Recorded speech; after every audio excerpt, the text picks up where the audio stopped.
យើងចេញយកមកដាក់នេះយក10ម៉ែត្រយើងមកលេងបង3 4ដៃនេះឥឡូវយើងឃើញប្រឡងមួយស្អាតហ្នឹងបងអូនេះកន្លែងនេះមាត់ទឹក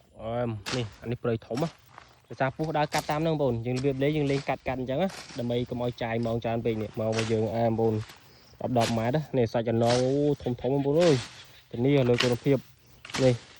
កន្លះម៉ែត្របងជើងវាបាទថ្លៃវាតែ12000អា10ម៉ែត្រហ្នឹងបងទៅការកំងបាននេះពណ៌ត្រាយបងអើយទៅដល់ប៉ាប់ផ្លុបបងមានតម្រូវការកំងបានបងនេះចំពោះម៉ងពោះខ្ញុំបញ្ជាក់បន្តិចបងយកអត់មានស្តង់ដារថាត្រូវទៅលេងបានទេដោយសារបងយើងឃើញប្រឡងខ្លីដាក់ខ្លីប្រឡងវែងអញ្ចឹងយកមានស្តង់ដារតាំងត្រូវតែ10ម៉ែត្រ20ម៉ែត្រ22ម៉ែត្រអញ្ចឹងវាត្រូវមានស្តង់ដារអញ្ចឹងយើងឃើញពោះដើរទៅណាយើងកាត់តែដានវានឹងដឹងឲ្យបានហូបហើយអញ្ចឹងបងមានត្រូវការឆាតមកបងបាទ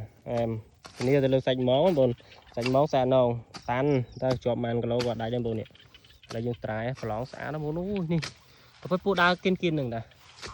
មើលយើងរៀបចំដាក់ហើយចាំអ៊ុតមើលលទ្ធផលទាំងអស់គ្នាបងមានត្រូវការឆាតបងប្អូនយើងមានស្តុកដើរមកផ្លឹបបងបាទ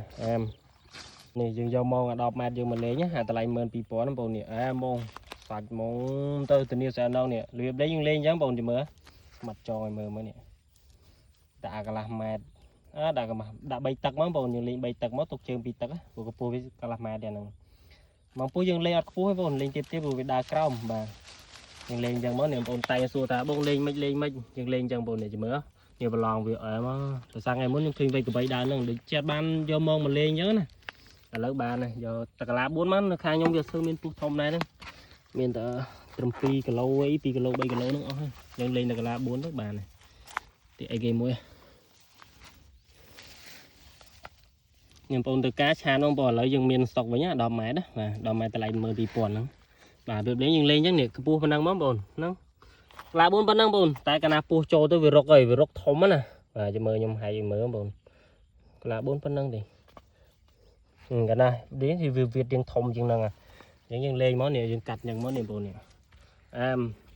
រៀបលេងយើងលេងអញ្ចឹងតាមដុកព្រៃយើងមកនេះថ្ងៃមុនឃើញវៃកបីដើរកាត់តាមហ្នឹងឥឡូវយើងដាក់កាត់មាត់វាដើរបងទៅការមកឆាហ្នឹងបងឥឡូវយើងមានស្តុកនេះបងពុបលឹបនេះយើងលេងអញ្ចឹងមកនេះរៀបលេងមកងាយបងស្រួលលេងអញ្ចឹងបាទ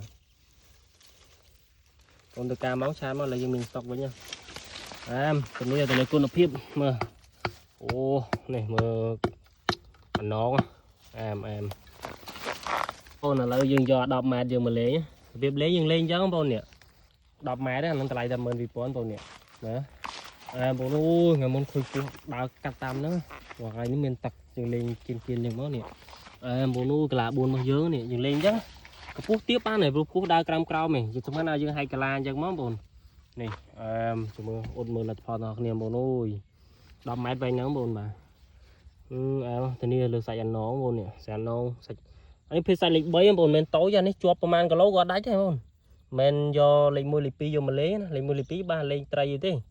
ដល់នេះបានធានាបាទគុណភាពទៅការមកឆានបងបងយើងមានស្តុកវិញណានេះបងអូយ10ម៉ែត្រប្រវែងហ្នឹងតែ12000បងនេះទៅដល់ជាប់ចាំមើលលទ្ធផលទាំងអស់គ្នា